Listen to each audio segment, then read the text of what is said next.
Das hier hätte das wichtigste Castlevania aller Zeiten werden können. Aber für über 20 Jahre war es nicht mehr als ein Geist.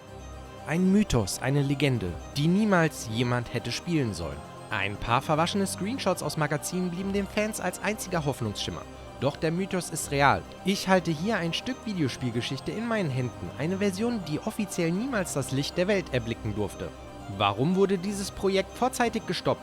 Und was verbirgt sich wirklich auf dieser Disc? Heute klären wir das Rätsel. Willkommen zu Lost Builds. Mein Name ist Kenko und das ist das gecancelte Castlevania Resurrection für Sega Dreamcast.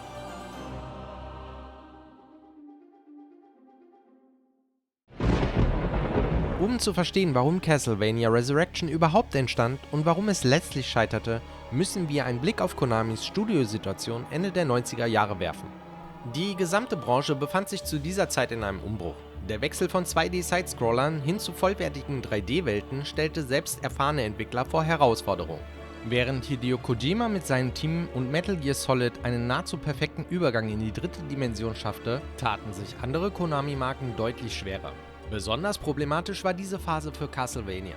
Symphony of the Night erhielt zwar hervorragende Kritiken, verkaufte sich aber auf der PlayStation und dem Saturn vergleichsweise zurückhaltend. Castlevania auf dem N64 hingegen verkaufte sich ordentlich, wurde jedoch von Spielern größtenteils zerrissen. Konami stand vor einem Dilemma. Welcher Weg war nun der richtige? Und so entschied man sich für eine dritte Option, Segas Dreamcast. Zu diesem Zeitpunkt war sie die leistungsstärkste Heimkonsole auf dem Markt, also ideal für einen neuen 3D-Anlauf der Marke Castlevania. Castlevania Resurrection sollte das Aushängeschild für Konami auf Segas Konsole werden und stand damit von Beginn an unter immensem Druck. Da die japanischen Teams zu dieser Zeit von Konami bereits stark ausgelastet waren, fiel eine ungewöhnliche Entscheidung. Resurrection sollte nicht in Japan entstehen, sondern in den USA, nämlich bei Konami Computer Entertainment Chicago. Dieses Studio existierte nur für eine kurze Zeit und ist heute nahezu vergessen. Die meisten Spiele, an denen das Studio beteiligt waren, wie beispielsweise Project Overkill, sind kaum im kollektiven Gedächtnis geblieben. Doch genau dieses Studio erhielt die Verantwortung für das erste Castlevania, das jemals außerhalb Japans entwickelt wurde. Für Konami war das Projekt enorm wichtig. Historisch gesehen war die Dreamcast nahezu frei von Konami-Franchises. Es gab weder Metal Gear Solid, abseits der inoffiziellen Dreamcast-Version, noch ein Contra. Übrigens, ein Video von mir zur Dreamcast-Version findet ihr in der Infobox. Die Entwicklung verlief jedoch alles andere als reibungslos. Während der Produktion eröffnete Konami ein weiteres US-Studio in San Francisco. Mitarbeiter aus Chicago wurden versetzt, Teams aufgeteilt und die Kommunikation lief über die Technik der späten 90er Jahre, koordiniert aus Japan. Ein Albtraum für jedes Projektmanagement. Der Environment Artist Jason Lee Elliott beschrieb die Situation später sehr offen. Auf seiner Webseite schrieb er: Castlevania Resurrection war ein Spiel, das von Anfang an zum Scheitern verurteilt war. Viele Teammitglieder hatten zuvor fast ausschließlich an Sportspielen gearbeitet und hatten kaum Erfahrung mit 3D-Action-Adventures. Das Art Direction Team konnte sich nicht auf eine klare Richtung einigen und die Fortschritte waren minimal. Besonders alarmierend, das Spiel befand sich fast 2 Jahre in Entwicklung und hatte kaum vorzeigbare Ergebnisse.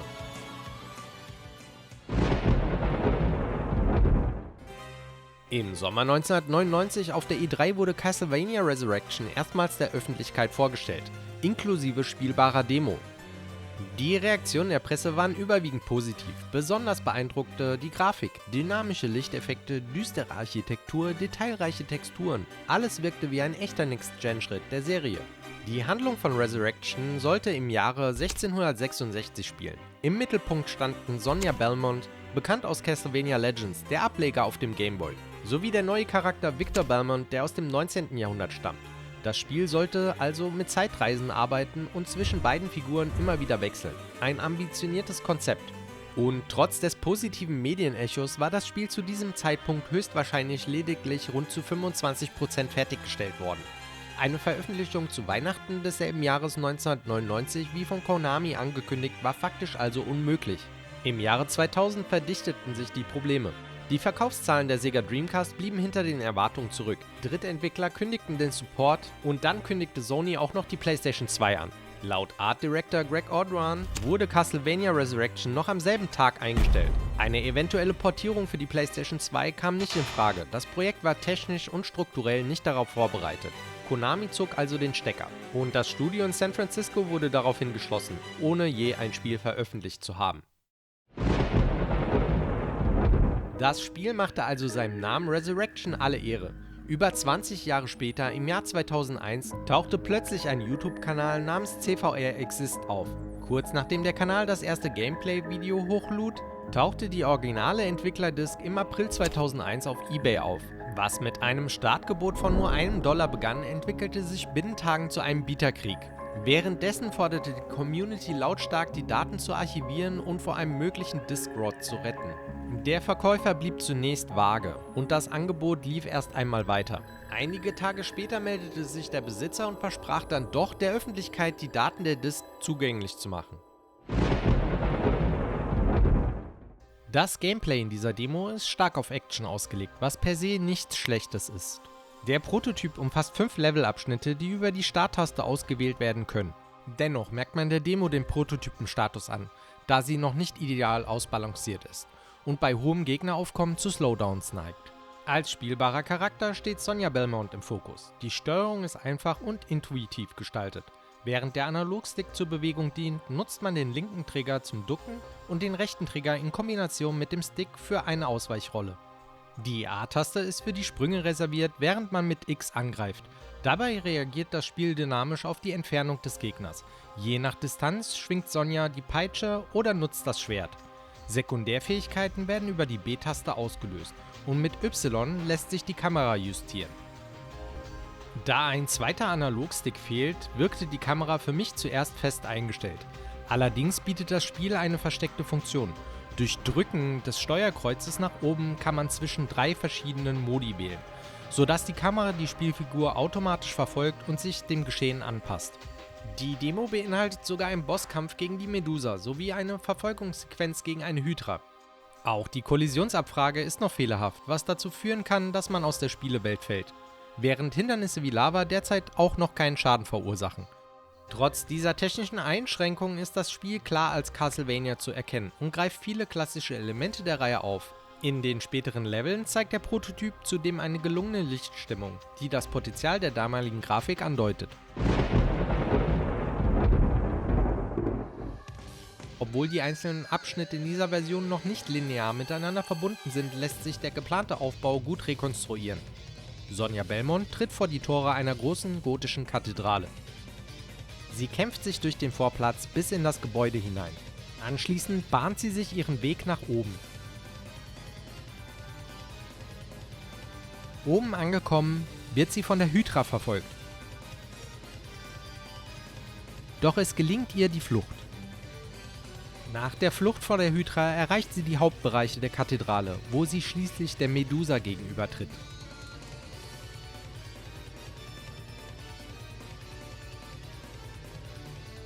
Und mit ihrem Sieg endet das Kapitel des Spiels. Natürlich ist Castlevania Resurrection unfertig. Viele Spielemechaniken sind lediglich angedeutet. Kameraprobleme begleiten fast jeden Abschnitt und nicht wenige Übergänge enden in einem Absturz. Die Demo ist letztlich nur ein vertikaler Schnitt eines Castlevania-Spiels und keinesfalls ein fast fertiges Produkt. Dennoch, trotz all dieser Schwächen zeigt der Prototyp eines sehr deutlich. Dieses Projekt hatte eine klare Vision und Identität. Resurrection war kein sinnloses Experiment, sondern der ernsthafte Versuch, die Castlevania-Reihe behutsam in die 3D-Welt auf der Dreamcast zu überführen. Ob dieser Ansatz letztlich weniger Kontroversen ausgelöst hätte als der Ableger für das Nintendo 64, lässt sich heute nur noch vermuten. Interessant ist jedoch, dass das Projekt nicht vollständig in der Versenkung verschwand. Man geht davon aus, dass Teile der Arbeiten in einer anderen Form weiterverwendet wurden. Einzelne Assets und visuelle Konzepte flossen vermutlich in den PlayStation 2 Ableger von Castlevania Curse of the Darkness ein. Damit bleibt Castlevania Resurrection eines der größten Was-wäre-wenn-Szenarien der Dreamcast-Ära. Es ist ein Spiel, das nie fertiggestellt wurde und nie im Handel erschien und dennoch einen festen Platz in der Geschichte der Serie und der Konsole verdient hat. Dank des aufgetauchten Prototyps können wir heute sehen, was möglich gewesen wäre. Und vielleicht ist genau das der größte Sieg dieses verlorenen Spiels. Es ist nicht vergessen worden. Bleibt neugierig und spielt Retro. Ciao.